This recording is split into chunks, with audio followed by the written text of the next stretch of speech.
What's up guys, James here from Boot Wizard Boot Reviews, and today we're going to do something that I've wanted to do for quite some time, but how often do you have the same pair of boots in an SG, an FG and an AG stud pattern?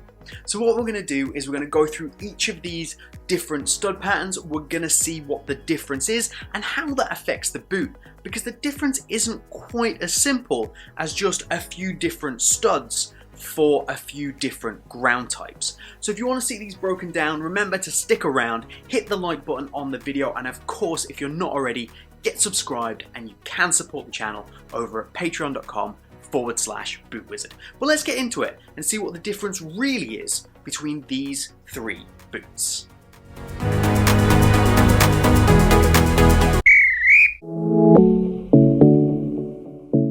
So of course, let's start with the obvious.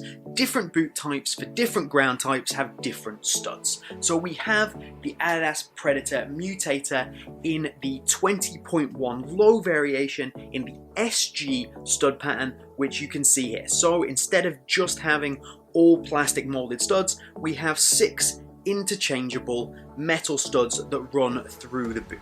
Basically just there to give you better purchase in softer ground conditions. It's what it says on the tin, it's a soft ground boot. We can then compare that up to the FG boot, which is what it's most similar to. So you can see the two side by side here. The FG boot is fully molded, there's no studs you can take out here. They're all plastic studs that have been molded into the bottom of the boot, and they are designed for firm ground. So this is exactly the same boot, just in a different colorway. So we've got the Predator Mutator and the Shadow Beast 20.1 low, one with an FG stud pattern and one with an SG stud pattern. Nice and simple, and the difference mainly is the fact that you get metal studs that are longer for better purchase in soft ground. Now the obvious one that is, you just look at it and you know it's different, is the AG stud pattern. So this is the AG stud pattern. So this is still an Adidas Predator 20.1. This does have the mid-cut collar, but fundamentally this and the low are basically the same boot.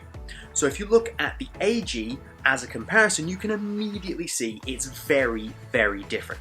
We don't have the same stud layout as we got from the SG or the FG. We don't even have a split sole design.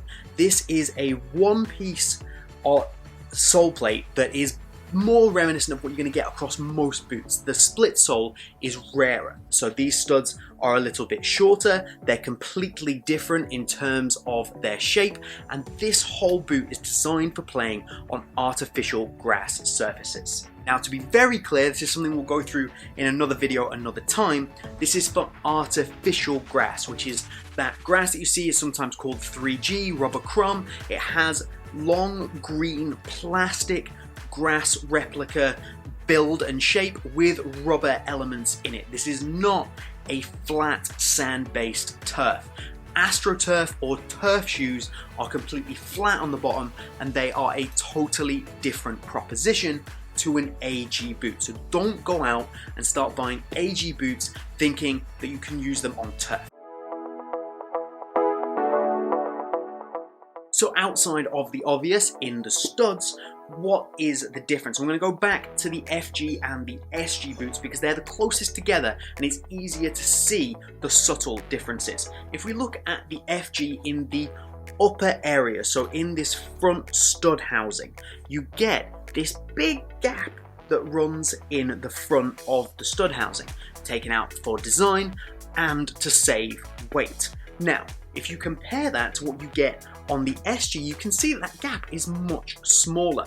And the reason it's much smaller is because you do have these two metal studs that get much more force and pressure applied to them. So this area here is actually reinforced and strengthened. So this stud housing is made differently to the one you get on the FG because it needs to be stronger and it needs to support more forces. Predator's a really good boot to show this on, purely because of those holes that are in there. You can even see it in the back. The shape is a little bit smaller in the cutout on the SG, and even in this middle area, it's a little bit smaller because there is reinforced strengthened material around each of these 6 studs so that your sole plate, your stud housings, don't crack and break. And obviously the studs are simply a different shape and they screw in. So there's a whole different mechanism going on there compared to just an outright molded stud housing. So that is a key but subtle difference between the two. Again, we take a look at our AG, which doesn't have any of those things because it's designed around a completely different sole plate. So the fit across each boot is going to be primarily influenced by the last. So that's how the boot is shaped when it's being made. There's a last, a shape, a foot shape that this is built around, and across all the boots it's going to basically be the same. However, each individual sole plate also has a certain amount of width, a certain amount of length that is going to affect how these boots fit you. And the best example I can give is with the AG boot on the mid-cut Predator 20.1. If you've seen my full breakdown review of this, you will know that I basically strongly disliked the fit and feel. Too much room in the toe box, way too tight through the midfoot. It just wasn't something that I really enjoyed. That was on an FG plate. On the AG plate, this actually takes a little bit of that tension out of the midfoot area for me. It doesn't feel quite as stiff, it doesn't squeeze on my feet quite as much, and I can actually wear these far happier than I did with the FG model. So the sole plate can make a difference to how these boots fit. I also find that using this AG sole plate, I get a slightly better length. It's a little bit more accurate to my foot type. Now, that's not going to be the case for everybody. You have to consider each different foot type, how each sole plate affects you. But for me, if I want to wear a mid-cut Predator 20.1, the AG sole plate fits my foot type a lot better than the FG on this mid-cut boot. So before we get to the weight, we need to take a look at the durability of the boots, because each different type of ground has different properties that impact your boots in a different way. An FG boot will be affected much different to an SG boot, which will be affected very differently to an AG boot, which is why these have the biggest changes. An AG pitch, that rubber crumb pitch, it's incredibly hot. It gets very, very hot and it affects your boots. It's also very abrasive. It provides far more friction and far more forces on your boots than you're going to get on an FG or an SG pitch, and the boot has to be designed around that. This is why so many companies stopped basically giving you FG AG boots and they only offer FG boots now, Adidas, because of those high wear, high impact AG pitches that were causing a lot of boots to degrade a lot faster and an increase in warranty claims. So if you have FG boots, don't use them on AG pitches. Get a pair of AG boots because you're going to be covered by warranty and your boots are going to last a lot longer. The reason they're going to last longer is in their design. The materials that are used in the outsole are different. The reason that this doesn't have those big gaps that can lead you through to exposed sections of material on the underside of the boot is so that it doesn't get damaged on that AG pitch. It's not exposed to that abrasive pitch nature. Also find with almost every AG boot or FG AG boot, there is extra taping that runs around the front of the boot here. One of the biggest problems you get on AG pitches is sole separation, where the sole here and the front of your boot, they come apart. So generally, boots are bonded together in a much stronger way on an AG boot, and they also have extra support in the form of taping that runs along the front. You can feel it on this pair of Predator 20.1 mids. It definitely feels stiffer and like there's more support and reinforcement when you compare it to what you get on the AG boot here. It's very obvious to see when we go back to the Nike boot because the lip on the front of the split sole, on the front of that stud housing, actually comes up a lot higher than what you'd have got on the FG version. The studs themselves are, of course, different shapes and there's more of them. This takes the pressure off your feet. It's a very hard abrasive surface, so it takes the pressure off your feet on those AG boots and it dissipates some of that pressure and heat between multiple different studs. Instead of having it all focused in certain areas, you're more likely to get stud pressure with fewer studs, which you're more likely to get on an AG pitch. So you add more studs in order to get better distribution. And those studs on an AG boot are almost always going to be conical or some form of conical in order to give you good rotational movement. It's very dangerous to play on an AG pitch with FG boots, especially if they have blades. That bladed stud pattern is incredibly aggressive. It's very likely to get stuck in the turf. You are likely to turn and to damage your knees, ankles, something like that, because you can't move your foot because it's too stuck to this very aggressive, very sticky AG pitch type. And finally, as well as the sole plate material, the studs themselves are usually designed to deal with higher heat, higher temperatures, so that they don't damage, so that they don't degrade, so that they dissipate heat better.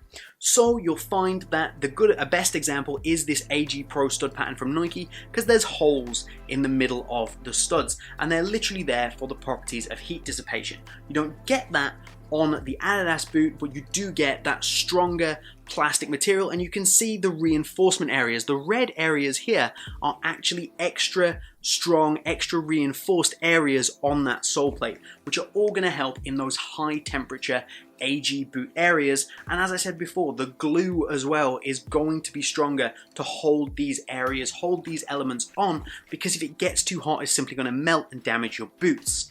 AG boots for AG pitches, not FG boots and they'll be okay on an AG pitch, because long term they probably won't. So we're going to put all three boots on the scale and just do a comparison. We're going to start with the FG Predator 20.1 low, and that one comes in at 225 grams. So if we take that and we then compare it to what we're going to get from the SG Predator 20.1 low SG boot, let's get that on there. That's 270 grams, so it's a significant weight increase, mainly due to the way that the sole plate is constructed around those metal studs and the metal studs themselves. Do bear in mind this is a pro variation of the 20.1 low SG, which means it's a little bit heavier because it has a couple of things added, but it's just a case of a few grams. So you can see that there is a huge weight difference between those two. Then we go and we take the AG boot. So pop that on the scales here, and that one's coming in at 224 grams. So the difference between this and the 20.1 low in the FG is fairly minimal. Now this isn't always the case. If you take that Nike AG Pro stud pattern, for example, that tends to be a little bit heavier than the FG. And if you take previous variations of this AG sole plate from Adidas, you can actually find that the AG plate will be lighter because it's based off the sprint frame, which is lighter than most of Nike's sole plates that they have available. It's why they've been using it for so long. The Predator 19.1, for example, FG versus AG, the AG plate is actually a little bit lighter. So if you're looking for the lightest possible boot, sometimes it's definitely worth considering an AG option. So hopefully that's helped you out make a decision on what sole plate you should go out and buy on your next pair of boots. If you're playing on AG, buy AG boots. If you're playing between FG and AG, you're probably going to find that an AG boot is still your best bet to cover both areas. If you want to see a video on that, then click over here. But that's all from Boot Wizard here today. Do remember to like the video, get subscribed, and support the channel over at patreon.com/bootwizard. Have a good one. I hope I've helped you out. We'll see you soon.